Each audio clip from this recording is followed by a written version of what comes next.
Hello everyone, welcome back to my channel. I hope you all are doing well. So आज के इस video में हम बात करेंगे आईआईटी मद्रास की। लास्ट वीडियो हमने देखा था जिसमें आईआईटीज़ की अपडेट्स को देखा था।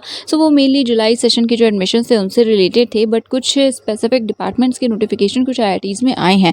जैसे हमने डिस्कस किया था IIT Gandhinagar, then IIT Jodhpur and Indore, I guess. Okay, so इनके अलावा आईआईटी मद्रास में भी आने टाइम एडमिशन के अंडर जो एडमिशन है, वो एप्लीकेशन है, वो एक्टिव है। सो अगर आप चाहें तो 30 जून तक उसमें अप्लाई कर सकते हैं। उसी से रिलेटेड इन्फॉर्मेशन को हम आज के इस वीडियो में देखेंगे।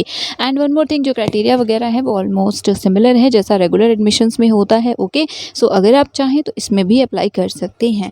सो उसके लिए सबसे पहले IITM.ac.in वेबसाइट पर विजिट करेंगे। आप स्क्रॉल करने के बाद स्टडी एट IITM का ऑप्शन है, इसमें आपको स्क्रॉल करने पर मिलेगा ऑप्शन रिसर्च प्रोग्राम का। ओके, सो यहाँ पे आप देखेंगे PG के बाद है रिसर्च प्रोग्राम, इस पर क्लिक कर लीजिएगा।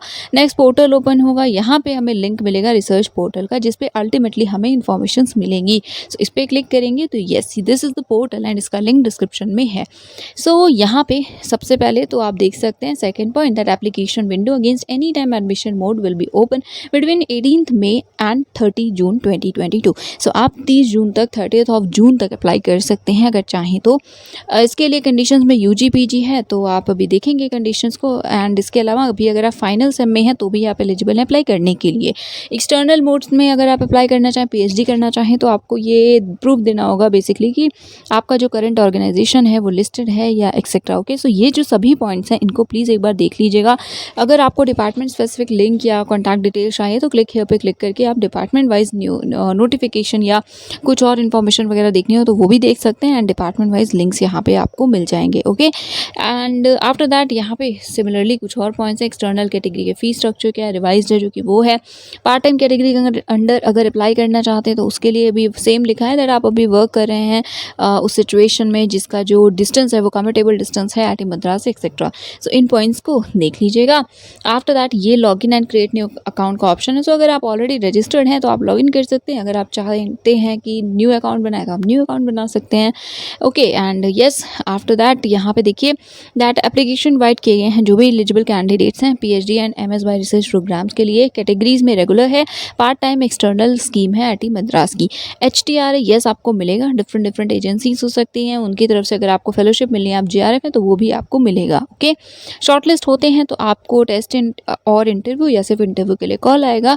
देन आप डिपार्टमेंट की वेबसाइट के लिए कॉन्टैक्ट डिटेल्स के लिए फिर से यहाँ पे लिंक दिया है तो यहाँ से भी आप देख सकते हैं। ओके, देन आप बाकी पॉइंट्स को पढ़ लीजिएगा। वैसे यहाँ पे MS स्कॉलर्स के लिए लिखा है अगर आप इंजीनियरिंग मैनेजमेंट में हैं, CGPA 8 है 10 पॉइंट स्केल में, तो आप एलिजिबल हैं PhD प्रोग्राम के लिए उसी डिपार्टमेंट में। एंड आपको MS प्लस PhD 2 डिग्री मिलेगी, राइट। दैन कुछ जनरल पॉइंट्स हैं जो आपको नोट करने हैं। एंड अगर आप एक से ज़्यादा डिपार्टमेंट के लिए अप्लाई करना चाहते हैं उस केस में रजिस्टर आपको सेपरेटली करना होगा। यही लिखा है that should register separate application and application fee भी सेपरेटली पे करनी होगी। एंड एप्लीकेशन फ़ी 100 रुपीज़ ही होती है यहाँ पे।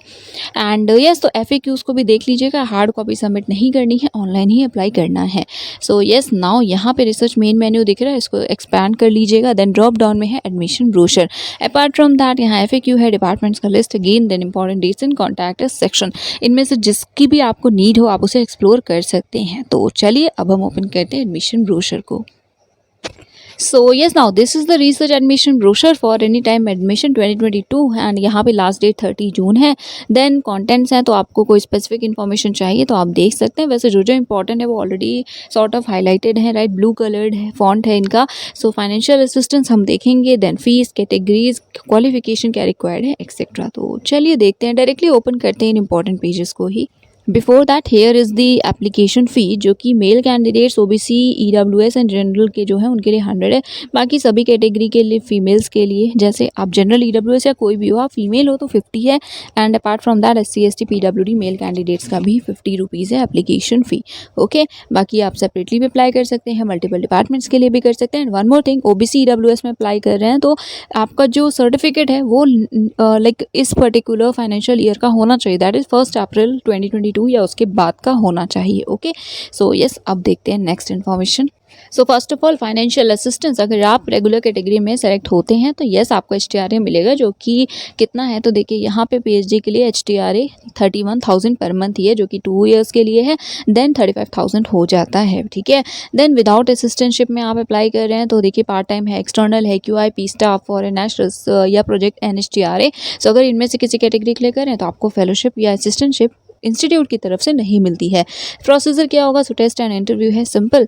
देन रिजर्वेशन से रिलेटेड इन्फॉर्मेशन है। देन येस अगर आपका इंटरव्यू ऑफलाइन होता है, आप वहाँ पे जाएंगे सो उसके लिए TA मिलेगा। देन क्वालिफिकेशन की बात है कि अगर आपकी क्वालिफाइंग डिग्री कंप्लीट नहीं है, अभी आप अपेयरिंग है तो अप्लाई कर सकते हैं। कब तक आपको सबमिट करना होगा वो डेट्स वगैरह यहाँ पे लिखी हैं। नाउ नेक्स्ट सो कैटेगरीज हैं, तो देखिए यहाँ पे सबसे पहले रेगुलर स्कॉलर्स हैं जिन्हें इंस्टीट्यूट फेलोशिप मिलेगी HTRA, ओके, या फिर किसी और नेशनल फेलोशिप के साथ हैं आप, या फिर विदाउट फेलोशिप। तो ये आई थिंक ये ओवरऑल कैटेगरीज लिखी हुई हैं कि रेगुलर स्कॉलर्स हैं तो आपकी इनमें से कोई भी कैटेगरी हो सकती है। HTRA के साथ हो सकती है, किसी फेलोशिप के साथ हो सकती है, आप JRF है तो प्रोजेक्ट के थ्रू हो सकता है, या फिर विदाउट फेलोशिप, ठीक है। तो ये ओवरऑल 4 कैटेगरीज हो गई, ओके। देन अगर आप regular scholar with institute fellowship other in सब में हैं तो ये सब HTRA के ही इक्विवेलेंट माना जाता है। टर्म्स एंड कंडीशंस फॉलो होती हैं आपके रिस्पेक्टिव एजेंसी की। एंड बाकी अगर आपको कन्वर्ट करना हो तो ये सारे पॉइंट्स भी लिखे हैं, तो प्लीज़ एक बार इन्हें चेक कर लीजिएगा। जो 4 मेन कैटेगरीज हैं वो यही हैं, with assistantship, without assistantship, then fellowship and project, okay. I think yes, हाँ yes, these are the 4 categories, okay. And बाकी इन पॉइंट्स को भी देख लीजिएगा। QIP भी है, परमानेंट स्टाफ मेंबर्स के लिए भी PhD है, एक्सटर्नल रजिस्ट्रेशन भी अवेलेबल है। देन पार्ट टाइम रजिस्ट्रेशन अगर आप लेना चाहते हो तो उसके लिए है कि ये देख लीजिए कि 2 इयर्स का एक्सपीरियंस आपके पास मिनिमम होना चाहिए। एंड आपको लाइक कमिंग फ्यूचर में कभी भी HTRA कैटेगरी में मूव नहीं किया जाएगा जैसे बाकी कैटेगरीज में ऐसा होगा, ठीक है, सब में नहीं। तो इसके लिए आपको पढ़ना पड़ेगा उस पैराग्राफ को। So yes after that MS के लिए यहाँ पे कैटेगरीज हैं। नाउ मिनिमम एजुकेशनल क्वालिफिकेशन जो कि रिक्वायर्ड है, तो रेगुलर रिसर्च स्कॉलर्स के लिए क्या है कंडीशन। सबसे पहले अगर आप इंजीनियरिंग के डिसिप्लिन्स में अप्लाई कर रहे हैं, सो मास्टर्स डिग्री है इंजीनियरिंग टेक्नोलॉजी में, एकेडमिक रिकॉर्ड अच्छा रहा है आपका, ओके, तो उस केस में आप एलिजिबल हैं। या फिर masters degree by research MS research engineering tech में अच्छे एकेडमिक रिकॉर्ड के साथ, या 5 ईयर की ड्यूअल डिग्री है इंजीनियरिंग में, या 5 ईयर BSMS डिग्री है गुड एकेडमिक रिकॉर्ड के साथ। ये पहली कैटेगरी हो गई, आई मीन पहले क्राइटेरिया की कैटेगरी हो गई। देन 2 ईयर का MSc किया है IITs, एंड IITs में एंट्री आपको JAM के थ्रू मिली है। इसमें आपको MSc में 8 या उससे ज़्यादा CGPA मिला है, तो आपको ये जो कंडीशन है नेशनल लेवल एग्जाम की उससे आप एग्जेम्प्टेड है, ठीक है। बाकी अगर आप मास्टर्स आपने कहीं से किया, MSc कहीं से भी किया हुआ है, उस केस में आपके पास होना चाहिए वैलिड गेट स्कोर या UGC JRF या नेट या और कोई क्वालिफिकेशन, ओके। आई होप आपको समझ में आ गया होगा। देन अगर आप बैचलर्स के बाद डायरेक्टली अप्लाई करना चाहते हैं तो कर सकते हैं अगले, बट अगर आपके पास 5 ईयर या उससे ज़्यादा का एक्सपीरियंस हो मास्टर्स के बाद का, ठीक है। देन PhD इन साइंसेज है, तो सेम है, मास्टर्स डिग्री है अगर आपके पास तो आप एलिजिबल हैं, बट येस MSc के साथ आपके पास वैलिड गेट स्कोर या नेट JRF वगैरह होना चाहिए, राइट। बट अगर मास्टर्स डिग्री इंजीनियरिंग टेक में है या इनमें से कोई और डिग्री है तो बिना गेट के भी you can apply. Then 2 year MSc IIT से, तो जैसा अभी था, येस आप एग्जेम्प्टेड है नेशनल लेवल जो एग्जाम है उसके रिक्वायरमेंट से। देन 8 या उससे ज़्यादा अगर CGPA है MSc साइंस डिपार्टमेंट में IIT मद्रास से, तो येस आप डायरेक्टली एडमिशन ले सकते हैं इंटरव्यू दे करके, बिना test, I think, okay. Then HSS के लिए तो सेम है, मास्टर्स डिग्री है विद नेट JRF, तो उस केस में आप एलिजिबल होंगे। बाकी सेम ही है, तो एक बार इन्हें भी देख लीजिएगा। कैटेगरीज को मैनेजमेंट के लिए है, आपके पास इनमें से कोई एक रिक्वायरमेंट होनी चाहिए, ओके। सो येस अब हम देखते हैं नेक्स्ट पॉइंट को। नाउ देखिए यहाँ पे 5th सेक्शन है एलिजिबल डिग्रीज, जो कि पहले तो PhD फिर MS दोनों के लिए लिखा हुआ है। सबसे पहले हम बात करेंगे PhD की, तो इसमें देखिए डिपार्टमेंट वाइज क्राइटेरिया दिया हुआ है कौन कौन सी डिग्री, अगर इनमें से कोई भी डिग्री आपके पास है तो आप एलिजिबल हैं इस डिपार्टमेंट के लिए, फाइन। सो जैसे सबसे पहले एरोस्पेस इंजीनियरिंग डिपार्टमेंट है, इसके लिए आप अप्लाई कर सकते हैं। अगर मास्टर्स या इक्विवेलेंट डिग्री है एरोस्पेस सिविल है या अप्लाइड मैकेनिक्स में या मैकेनिकल इलेक्ट्रिकल एलाइड ब्रांचेस में, ठीक है, तो आपका कौन सा ब्रांच है, तो ये सारी चीज़ें आप देख लीजिएगा। जिस भी डिपार्टमेंट में आप इंटरेस्टेड हो उसका क्राइटेरिया देखना बहुत ही ज़्यादा इंपॉर्टेंट है।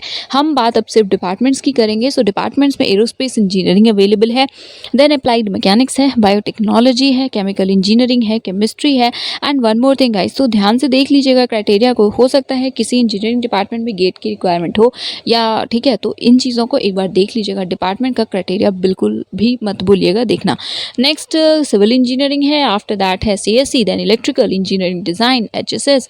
After that management, then maths, mechanical, metallurgical and materials engineering, then ocean engineering, then petroleum engineering and physics. Okay, so ये आपके डिपार्टमेंट्स थे. देन ये MS प्रोग्राम्स के लिए है. ये भी वैसे रिसर्च होता है, MS बाय रिसर्च. ओके, सो इसे भी आप देख सकते हैं. ओके, सो आफ्टर दैट यहाँ पे है इंटरनेशनल स्कॉलर्स के लिए कुछ इन्फॉर्मेशन. देन 8 पॉइंट है या 8 सेक्शन है जिसमें रिसर्च एरियाज़ है डिपार्टमेंट वाइज. तो आपका जो भी डिपार्टमेंट हो उनके एरियाज़ को आप देख लीजिएगा. देन येस, बाकी इसी तरह से सेंटर्स वगैरह के भी लिखे हैं. यहाँ पे कुछ इंटरडिसिप्लिनरी रिसर्च एरियाज़ भी अवेलेबल हैं. तो अगर आपको इनमें से किसी एरिया में वर्क करना हो तो भी आप एलिजिबल हैं. तो आप अप्लाई कर सकते हैं. देन ये फॉर्म है जो आपको सबमिट करना होगा इंटरव्यू के टाइम. एंड बाकी यहाँ पे प्रोफार्मा एनेक्सोस यही सारी चीज़ें हैं, तो आप इसे देख सकते हैं. सो जो मेन पॉइंट है, फेलोशिप मिलेगी. येस मिलेगी अगर आप रेगुलर कैटेगरी में अप्लाई करते हैं. कौन कौन से डिपार्टमेंट से बता दिया. सीट्स की इन्फॉर्मेशन ऑब्वियसली नहीं प्रोवाइड की गई है. रिक्वायरमेंट ऑफ गेट की बात करें तो मास्टर्स डिग्री इंजीनियरिंग में एमटेक वगैरह किया है तो मोस्टली नहीं है रिक्वायरमेंट. बट सपोज एमएससी किया एंड आप चाहते हैं अप्लाई करना इंजीनियरिंग डिपार्टमेंट में, या इनफैक्ट एमएससी किया और किसी भी डिपार्टमेंट में अप्लाई करना चाहते हैं तो गेट रिक्वायर्ड है. वैलिड गेट होना चाहिए. अनलेस आपने एमएससी जो है वो जैम के थ्रू एंट्री लेकर के आईआईटी से नहीं किया, और आईआईटीज़ में किया है अगर तो 8 या उससे ज़्यादा सीजीपीए होना चाहिए. ओके, बाकी यस अगर ऐसा नहीं है तो गेट की रिक्वायरमेंट डेफिनेटली है. So yes guys, that is it for today. और कोई इशू है तो बता दीजिएगा कमेंट सेक्शन में. एंड बाकी आपको लिंक डिस्क्रिप्शन में मिल जाएगा. चैनल को प्लीज़ सब्सक्राइब कर लीजिएगा. प्लीज़ शेयर भी करिए अगर आपको हेल्पफुल लगता हो तो. And yes, that is it for today. Thank you so much for watching.